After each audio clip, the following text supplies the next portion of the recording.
Hello coders, and welcome to How to Fix. In today's video, we'll be focusing on a new bug that you might find challenging to solve. So without further ado, let's dive into today's bug.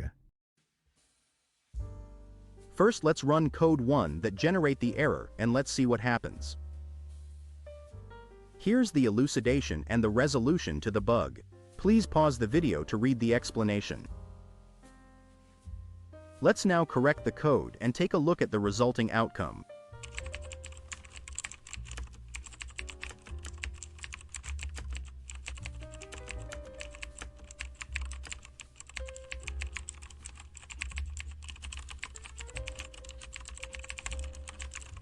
And voila!